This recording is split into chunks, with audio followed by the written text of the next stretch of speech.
This book is one of my favorites and it's very well loved. It's got duct tape and lots of tears. It's called The Crooked Colt by C.W. Anderson.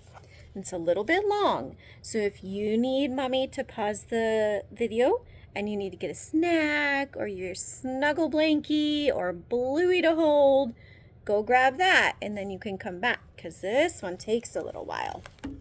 So this is called The Crooked Colt. And a colt is a little bitty horse, right?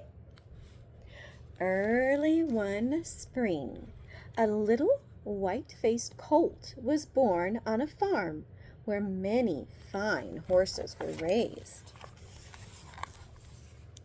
Although the mother was very happy to have a little son, she looked worried.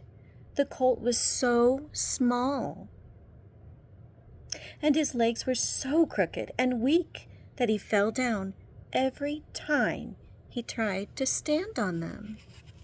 Poor little colt. When the children on the farm saw the little colt, they were very unhappy. How could such a fine mother have such a small, crooked colt? They said. He'll never be any good, said the older boy. He's the crookedest colt I've ever seen, said the smallest girl. When the others had gone, the smallest girl sat beside the little colt, whose wobbly legs still would not hold him up. Don't you feel bad, she said. Just be brave and keep trying, and you'll be a fine, strong colt someday.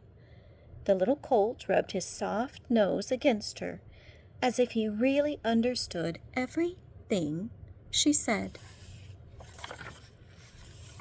The little colt saw the other colts running and jumping and playing together, and he felt very sad. They were so strong and quick, and he could barely stand up. And each of them had a little halter with a shining nameplate fastened to it. No one bothered to give him a halter or even a name. They just called him the Crooked Colt, and no one ever petted him. No one but the smallest girl. One of the colts seemed friendly. He tried to join in their play, but when he tried to follow, he tripped and fell down. He was very sad and ashamed. His mother hurried over and tried to comfort him. She did not want him to be discouraged. She wanted him to keep on trying, and she was sure he would be as strong and quick as any of the others. The children always came to the gate after school and called to the colts. The one that got there first got the most sugar and a great deal of petting. The little crooked colt watched them dash away, and he felt sadder than ever. His mother seemed to know how sad and discouraged he was, and she took him far over the hill to the very end on the big pasture, where they could be alone. She felt he would be happier if he did not have to see the others doing things he could not do. Here they could stay until he grew stronger, for there was a small open stable that they could go into at night or in the stormy weather. His mother's good milk made him sleepy, and he lay for long hours on a bed of sweet-smelling clover. He often dreamed that he was strong and could race like the wind. When he woke up, he would always try and run a little, and he really seemed to be doing better each day. He found that he liked the sweet-smelling grass that his mother ate, and he spread his long legs far apart and ate as much as he liked. He grew bigger and stronger. He followed his mother around the field, trotting slowly beside her. Sometimes he fell down, but he always got back up and tried again. He would not give up. Soon he learned he could go at a trot without falling at all. As he grew stronger, his mother would go around the field at such a fast trot that the little colt had to gallop. And when he found he could really run, he was the happiest colt in the world. He would practice galloping until he was tired, and then he would lie down for a nap on the soft grass.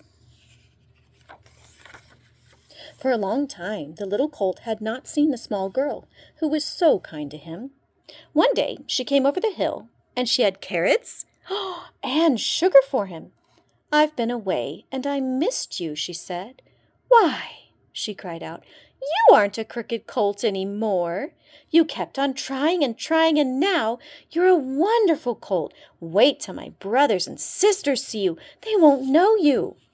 She patted him gently, and the little colt was very, very happy. He felt so gay that he dashed off at full speed in a circle around the small girl and his mother. His mother looked very proud, and the little girl clapped her hands and cried, "I really think you are the fastest colt of them all." When he stopped, he came over to the little girl and tugged at her dress. He wanted her to race with him. She laughed and said, "You little colt, I'll find somebody to race with you." "Come with me," she said, as she led the mother over the hill to the pasture where the other colts were. "We'll surprise everybody." The little colt happily trotted along. They came to where the other colts were playing. The little colt wanted to join them, for he had never had a playmate. Now he knew his legs were strong, and he could run and jump as well as any of them. Just then the children called from the pasture gate, and the colts all dashed off at full speed. "Go on," cried the little girl to the little colt, "beat them all." He started off as fast as he could go, and just as in his dreams, he began to catch up with the colts ahead of him. Faster and faster ran the little white-faced colt, and soon he had passed all the others. Even a little brown colt that had always won these races was soon left behind. "What colt is that?" cried the children. "Where did he come from?" The smallest girl ran as hard as she could to get to the gate. "This is the crooked colt that you thought would never be any good," she said. But he was very brave. He was a very brave little colt, and he never gave up. And now he is the best of them all. Everybody patted the little colt and gave him sugar, and he was very, very happy. The next day, when the children called from the gate, the little colt got a good start, for he had been playing with the others. Long before they got to the gate, he was way in front.